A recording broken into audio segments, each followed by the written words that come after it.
నా అంచనా ప్రకారం పూర్ణిమ గురించి ఆ ఇంట్లో వాళ్ళకి తెలిసే ఉండొచ్చు అనిపిస్తోంది.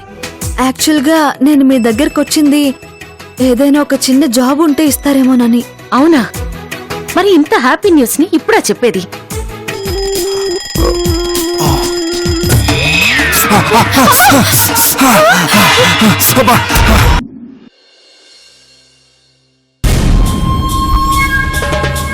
ఇప్పుడు ఆ మీనాక్షి రెక్కలు తెగిన పక్షి లాంటిది. ఏం చెయ్యాలా దేవుడా అని ఏడుస్తూ ఉండుంటుంది. ఇప్పుడు నువ్వు వెళ్ళి నేనే ఆ దేవుణ్ణి కష్టంలో అండగా ఉంటాను, సుఖంలో తోడుగా ఉంటాను అని 4 మాయమాటలు చెప్పి దువ్వేసావనుకో, దెబ్బకి నీ వైపు తిరిగిపోద్ది. ఇదిగో చంద్రకళ, ఎలా ఉన్నానంటావు? రాత్రికి రాత్రి మారడానికి ఇదేమన్నా రాజకీయ పార్టీనా? అదే కాకి రంగు, అదే మూసీ వాసన. నోర్మేహే, నువ్వు నీ అదే ఒకటకారం. అది కాదే చంద్రకళ, ఆ మీనాక్షిని పడేసేంత గ్లామరస్ గా ఉన్నానంటావా? ఓరి నా ఎర్రి బాబు, ఆడోళ్ళని పడేయాలంటే కావాల్సింది అందమో మందమో కాదు, నటన. ఆడోళ్ళు ఎంత మంచోళ్ళో అంత అమాయకులు. ఏడుస్తున్నప్పుడు కన్నీళ్లు తుడిచి కష్టంలో ఉన్నప్పుడు అడగకుండా సాయం చేస్తే చాలు. ఆడెంత ఎదవైనా సరే గుడి కట్టి పూజించేస్తారు. ఇక వెళ్దాం పద. సరే పద.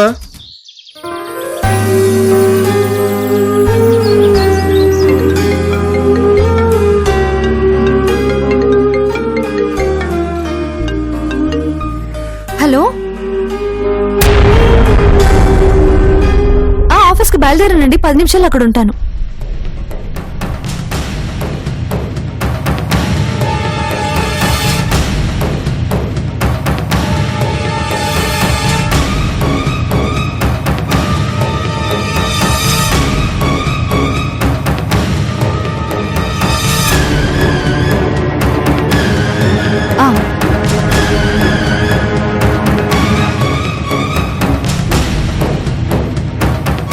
ఇదేంటి బాబు, ఏడుస్తూ కూర్చుంటుందనుకుంటే ఇప్పటికిప్పుడు ఉద్యోగం ఎలా సంపాదించిందంటావు?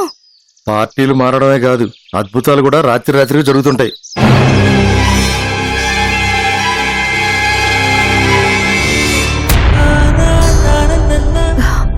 అయ్యో, ఎందుకక్క ఇవన్నీ?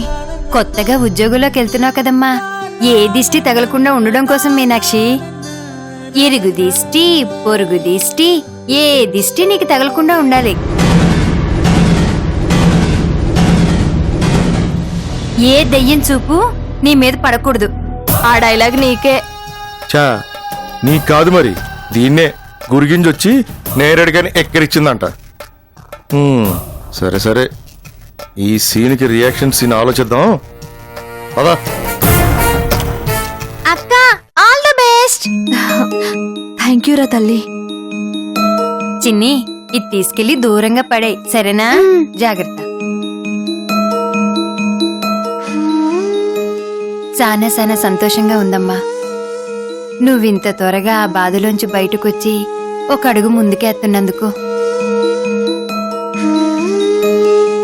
చూడు మీనాక్షి, నువ్వు నీ భర్తని కాపాడుకోవడానికి, గెలుచుకోవటానికి ఇదొక మంచి అవకాశం. ఆ దేవుడు మీకు అండగా ఉంటాడు. సీతారాముల్లాంటి మిమ్మల్ని ఇద్దరినీ తిరిగి కలిపి సంతోషంగా ఉండమని ఆశీర్వదిస్తాడు.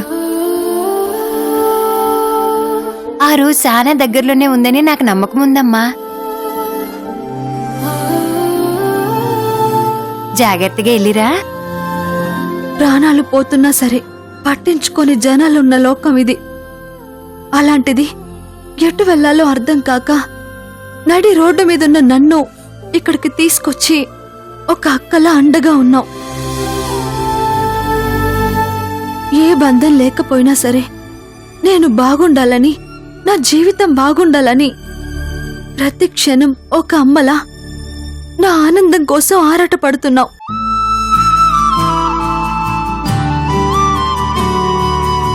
దేవతలాంటి నీకు జన్మ జన్మలకి రుణపడి ఉంటానక్క.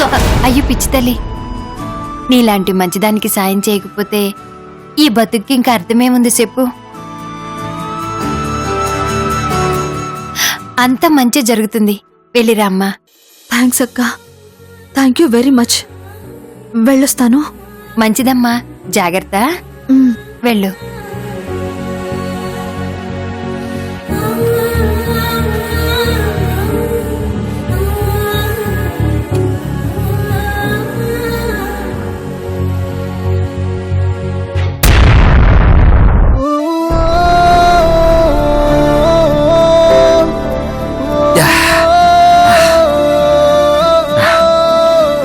లైఫ్ అంటే ఏంటో తెలియని నాకు ఇలా ఉండాలి, ఇలా బతకాలి అని నేర్పించావు. చివరికి ఈ లైఫ్ ఎందుకురా దేవుడా అనే పరిస్థితికి తీసుకొచ్చావు.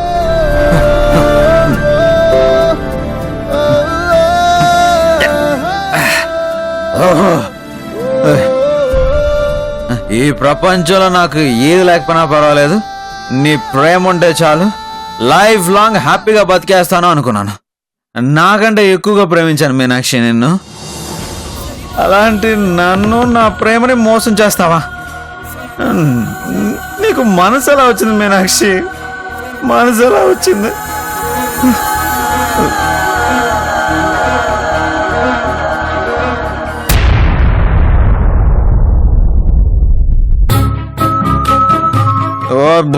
అన్న మీనాక్షి, అయ్ బాబోయ్, ఈ గురుడేంటి మా ఊళ్ళో రంగంలా పట్టుపగలే దుకాణం పెట్టాడు.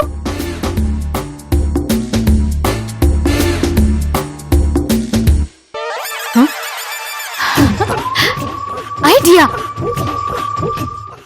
అసలు ఈ ఇంట్లో వాళ్ళని వీళ్ళని కాదు, ఈ హీరోని మచ్చిక చేసుకుంటే చాలు. మా బావ దొరికేదాకా మనం ఈ ఇంట్లో చెట్టులా పాతుకుపోవచ్చు.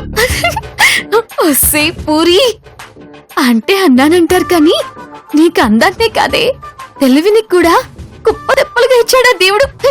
శబాష్ శబాష్ శబాష్.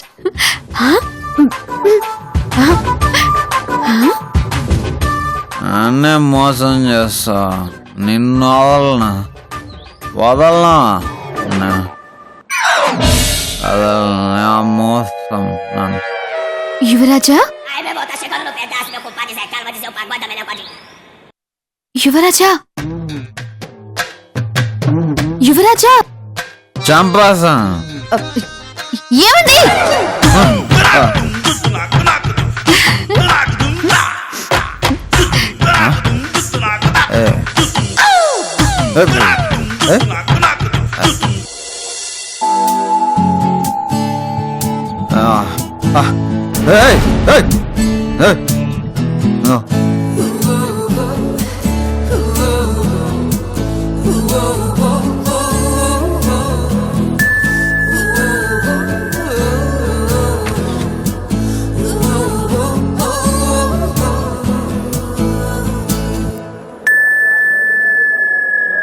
ఏంటండి అంటే అన్నానంటారు కాని పట్ట పగలు మిట్ట మధ్యాహ్నం అసలే రోళ్లు పగిలే ఎండ.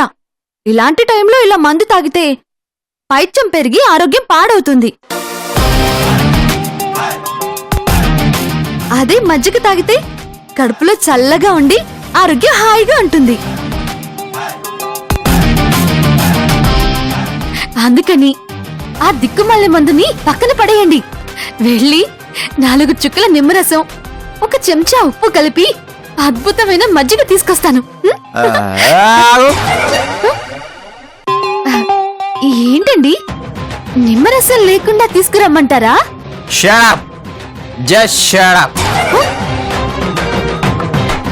చేయాల్సినంత చేసేసి ఏమి తెలియనట్టు ఏదో అమాయకత్వానికి అడ్రస్ ప్రూఫ్ మాదిరిగా మందు తాగితే పైతం పెరుగుతుంది, మజ్జిగ తాగితే మంట తగ్గుతుంది అని ఆయుర్వేదం డాక్టర్ల సలహాలు ఇస్తున్నావా? సలహాలు? అయ్యో రామా, అంటే అన్నానంటారు కానీ నేనేం చేశానండి? అవ్వా వద్దు, ఆ అమాయకత్వమే వద్దు. తెలీదా నేను ఇలా మందు ఎందుకు తాగుతున్నాను అన్నది? నీకు తెలీదా? నువ్వు కాదా ఈ పరిస్థితికి కారణం? నువ్వు కాదా? చెప్పా, నువ్వు కాదా? అయ్య బాబోయ్, ఇదేంటి సీన్ రివర్స్ అయింది? మొత్తం లైఫ్ మొత్తం రివర్స్ చేసి పడేసావు. చల్ల గాల్లో వచ్చావు.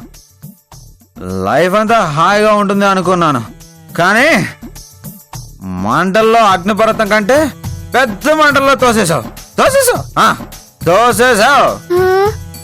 అయ్య బాబోయ్, మీరేం మాట్లాడుతున్నారో ఒక్క ముక్క అర్థం కావట్లేదు. చుట్టామనుకొని చూద్దామని వస్తే ఏదో దయ్యమై పట్టుకున్నట్టు. ఏంటి యువరాజా ఇది? మీకు మద్యం బాగా ఎక్కువైనట్టుంది, అందుకే ఇలా పిచ్చి పిచ్చిగా ఏదేదో మాట్లాడుతున్నారు. చేయాల్సిందంతా చేసేసి ఇంకా పిచ్చి పిచ్చిగా అని మాట్లాడతాను. బుద్ధుందా నీకు? మైండ్ పనిచేస్తుందా? అసలు ఏం చేస్తున్నావో అర్థమవుతుందా నీకు? ఒక ఆడపిల్ల మీద చెయ్యి ఎత్తుతావా? ఇదేనా నీ సంస్కారం?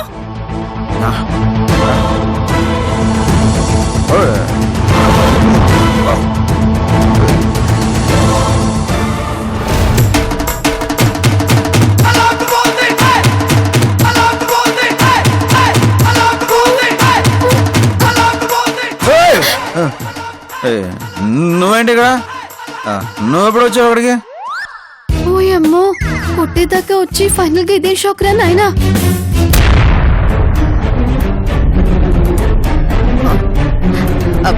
పూర్ణిమ, ఏమనుకోకు, నువ్వు వెళ్ళమ్మా.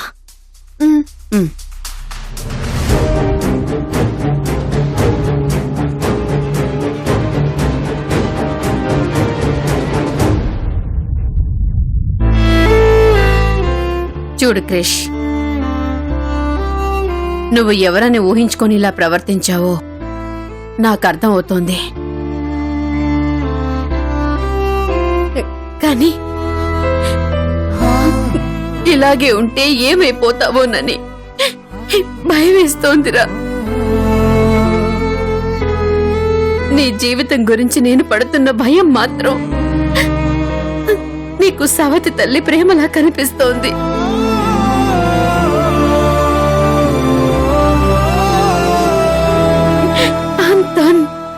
అంతా నా కర్మ.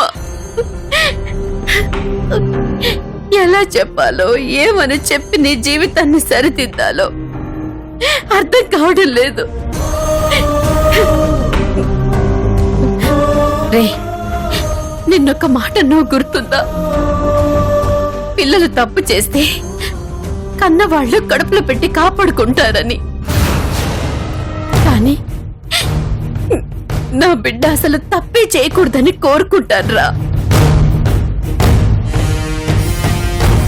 రే, ప్రస్తుతం ఎవరేం చెప్పినా వినే పరిస్థితిలో నువ్వు లేవు, కానీ ఈ అమ్మ బాధని మాత్రం అర్థం చేసుకుంటావని ఆశిస్తున్నాను.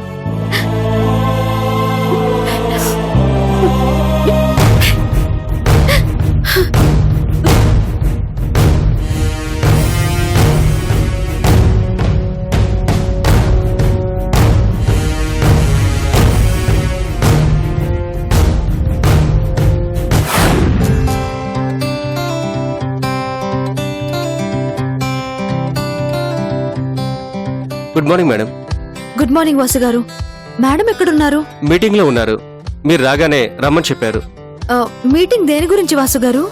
అదే మేడం, మన బిఈ ఈవెంట్స్ ఆధ్వర్యంలో ఫ్యాషన్ షో ఆర్గనైజ్ చేస్తున్నాం కదా, ఆ షోలో పార్టిసిపేట్ చేస్తున్న ఫ్యాషన్ డిజైనింగ్ కంపెనీల ఓనర్స్ తో డిస్కస్ చేస్తున్నారు.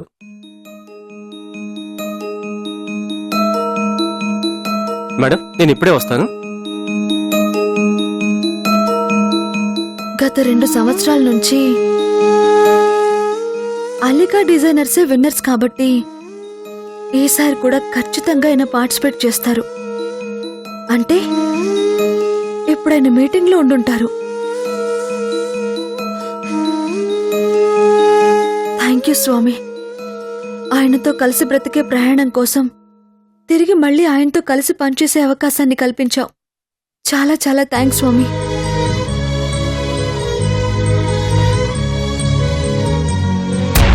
This project is very prestigious for us. So I want all the best and best. Is that okay?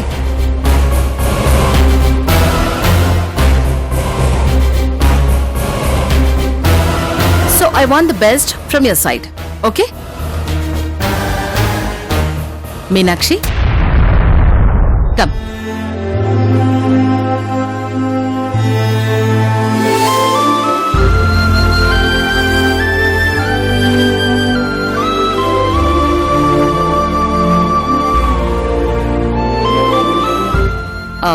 She Meenakshi, my event stylist and organiser. ఈ programme ని కూడా తనే ఆర్గనైజ్ చేసింది. Hi madam. నమస్తే.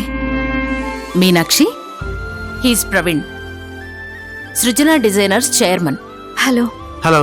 He's Revanth, Barbie designers chairman. Hello. And he's Abhi, Abhi designers chairman. నమస్తే.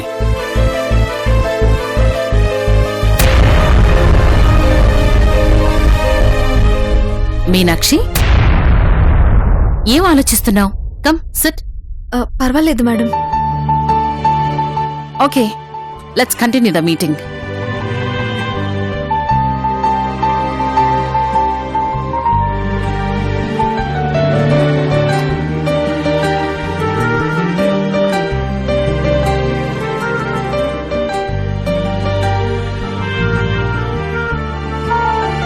So, this is the main soul of the event. Any suggestions or feedback? I'm sorry madam. Sorry? Sorry దేనికి అభిరామ్? యాక్చువల్గా నేను వచ్చింది ఈ మీటింగ్లో పార్టిసిపేట్ చేయడానికి కాదు మేడం. ఈవెంట్ నుంచి డ్రాప్ అవుతున్నానని చెప్పడానికి.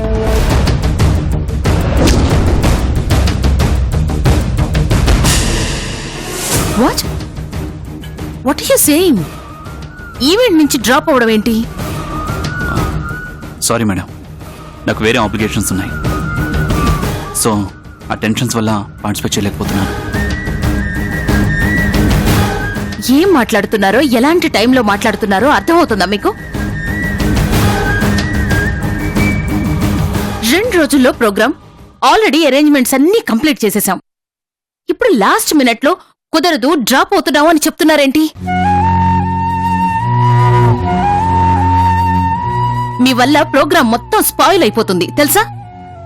I can understand ma'am, but కొంచెం నా ప్రాబ్లం కూడా అర్థం చేసుకోండి. 1,00,000 ప్రాబ్లమ్స్ ఉండొచ్చుగాక, but this is not correct and fair. ఇలా చేస్తే మీ మీద లీగల్ గా యాక్షన్ తీసుకోవాల్సి వస్తుంది. మ్యామ్, ఇలా లాస్ట్ మినిట్లో చెప్పడం తప్పని, ప్రొఫెషనలిజం కాదని నాకు తెలుసు. కానీ ఇలాంటి టైంలో నేను చెప్తున్నానంటే ఎలాంటి ప్రాబ్లంలో ఉండుంటాననేది దయచేసి ఒక్కసారి ఆలోచించండి మ్యామ్.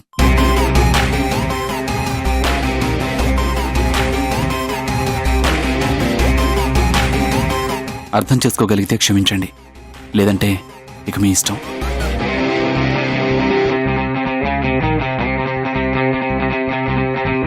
మీకు ట్రబుల్ ఇచ్చినందుకు, మిమ్మల్ని ఇబ్బంది పెడుతున్నందుకు ఐఎమ్ వెరీ సారీ మ్యామ్. వేరే ఏదో ఒక రూపంలో ఈవెంట్ సక్సెస్ అవ్వాలని కోరుకుంటున్నాను. Again I'm extremely sorry.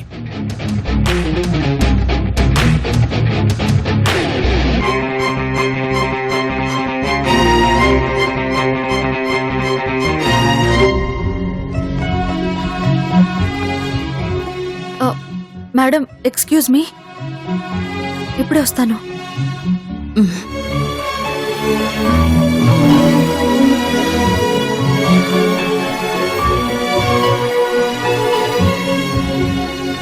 అభిగారు, అభిగారు, ఏంటండి ఇది? ఏం చేస్తున్నారో అర్థమవుతుందా మీకు? ఈ ఈవెంట్ లో పార్టిసిపేట్ చేసే అవకాశం దొరకలేదని చాలా మంది ఫీల్ అవుతున్నారు. అలాంటిది ఇంత మంచి ఈవెంట్ నుంచి డ్రాప్ అవుతానంటారేంటండి అర్థం లేకుండా? చెప్పాను కదండి, వేరే ప్రాబ్లమ్స్ వల్ల పార్టిసిపేట్ చేయలేకపోతున్నానని. మీకు అబద్ధాలు చెప్పడం రాదని నాకు తెలుసా అభిగారు? చెప్పండి, అసలేంటి ప్రాబ్లం? ఎందుకు డ్రాప్ అవుతున్నారు? నాకు హెల్ప్ చేసిన వాళ్ళకి, నా వల్ల ప్రాబ్లమ్స్ ఫేస్ చేస్తున్న వాళ్ళకి తిరిగి సాయం చేసే అవకాశం కానీ, కృతజ్ఞత తీర్చుకునే అదృష్టం కానీ ఎదుటి వాళ్ళు నాకు ఇవ్వట్లేదు. అందుకే కనీసం ఈ రూపంగానైనా కృతజ్ఞత తీర్చుకుందామని. మీరేం మాట్లాడుతున్నారో నాకు అర్థం కావడం లేదు.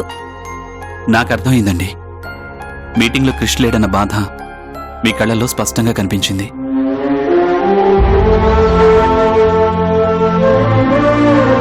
ఆ బాధ ఆనందంగా మారాలంటే ఈ ఈవెంట్లో క్రిష్ పార్టిసిపేట్ చేయాలి. అందుకే డ్రాప్ అవుతున్నాను. అది కాదండి, ఆయన పార్టిసిపేట్ చేయాలంటే మీరు డ్రాప్ అవ్వాల్సిన అవసరం ఏముంది? ఎందుకంటే ఈ ఈవెంట్లో ముగ్గురికి మాత్రమే ఛాన్స్ ఉంది. సో క్రిష్ పార్టిసిపేట్ చేయాలంటే ఎవరో ఒకరు డ్రాప్ అవ్వాల్సిందే కదా. అది కాదు అభి గారు. చూడండి, నన్ను కన్విన్స్ చేయాలని చూడటం కాదు, ఈ ప్రోగ్రాంలోకి క్రిష్ని ఏ విధంగా రప్పించాలో దాని గురించి ఆలోచించండి.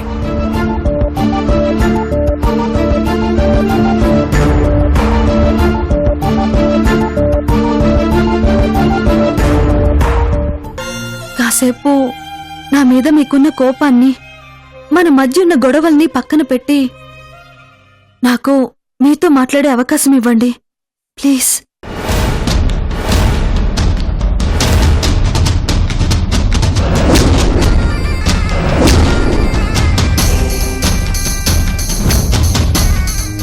వాడెప్పుడో ఈ ఆఫీసుని, ఆ చైర్మన్ పోస్టుని నా చేతిలో పెట్టేసి బ్రాందీ షాపులకు బ్రాండ్ అంబాసిడర్ గా తిరుగుతున్నాడు.